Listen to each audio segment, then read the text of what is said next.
So what's your name? Where are you from? I am Freddie. I'm from Georgia, but I live in Pontiac, Michigan. That's cool. I'm from Augusta, actually. Oh, really? Oh, yeah, Yeah. Snellville. Yeah. Well, as far as this election, what would you say is the most important issue to you? Sort of ending the entire international relation and the view of the United States, the entire political climate that's built on hate, fear, oppression, and trickle-down economics, aka like gross capitalism for the benefit of the richest few. Like Reaganomics and all? Yeah, exactly. Yeah, I think it's a problem. So that would be altogether. Have you decided who you're voting for? Yeah, I'm going to vote for Obama. And what would be your biggest reason for that? It's because he's, wants to find a way to get out of the war, because he supports, human rights, because I think his economics are closer to what I believe in, because he stands for universal health care, hopefully, and things like that. Those are the reasons. I am concerned with Michigan's economy. The economy of the country. Economy in general. Yeah. And I'm looking to study medicine, so the issue of healthcare is always pretty important. Sure. What about you? It's the economy of the war. The war. How do you feel about it? I disagree with it. Probably like global warming and how pollution's affecting that, because we've only got one Earth and we can't let that go, actually. So, It's either the economy or Iraq. Probably the economy. and have you decided who you plan to vote for, and if so, why? I plan to vote for Obama, and I like his foreign policy better than McCain's. I think we do need to get out of Iraq. Well, obviously, the economy and war. Well, being a Vietnam veteran, I naturally was against the Iraq war. I'm definitely voting Democratic. So you support Obama? Are you religious at all, or affiliated with any kind of faith? Absolutely not. I consider myself a nihilist. One of the things that bothered me most about the Bush administration, beyond all of it, is that he wanted to create a constitutional amendment to regulate how people got married. And if you look in the history of the Constitution of the United States, there's only been one amendment that, instead of expanding people's rights, contracted it, and that was the 18th Amendment, which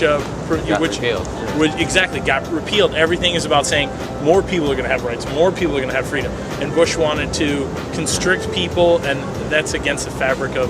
Well, the fact is, the word marriage is never mentioned in the Constitution. Right, nor should it be. It's not, it's not a grand political issue. So, I'm Christian Protestant. Okay. I am too, actually. What about you? I'm Jewish. Oh, interesting. Well, No, I consider myself agnostic. okay. What is there something about organized religion in particular that turned you off? Yes, I don't. It really seems to me like they kind of force their opinions on you. Such as, I was in church one day, Catholic church, Christian church, whatever, for Christmas with my family, and on Christmas Day he was preaching about abortion and how it should be stopped, and I thought that's totally uncalled for.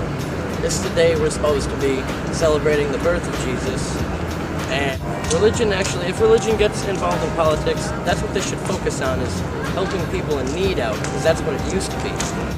Well, I grew up Baptist. I did too, actually. Yeah. So, but now you're not really part of anything? No, I'm more of I've become more of an agnostic, What do you think caused the transformation? Well, hypocrisy. Yeah. I just see it over and over again. Well, some people like Jerry Falwell and others, they blame gays for 9/11. Right. Yeah. Well, they're all crackpots. Wanting an outsider's perspective, I headed to Canada.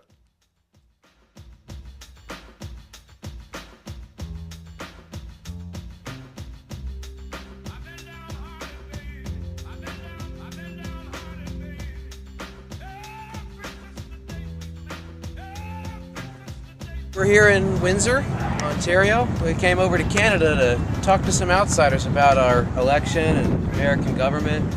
So if you see, we got the Joe Louis Arena over there where the Red Wings play. Got the Renaissance Center, so Detroit right across the river.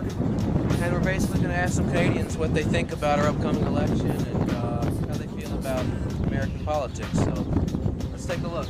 You guys live in Windsor? Yeah. Like Canadian residents your whole life? Yeah.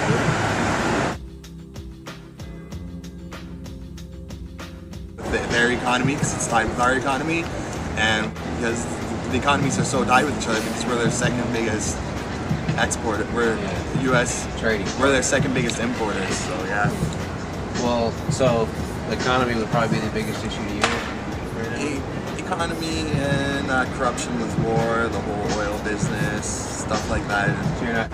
I know a lot of things have changed in their, what do you guys call it? Not parliament. The Congress? The Congress has changed a lot, so I hope some changes get made for the better, for not just U.S., for Canada and the rest of the world.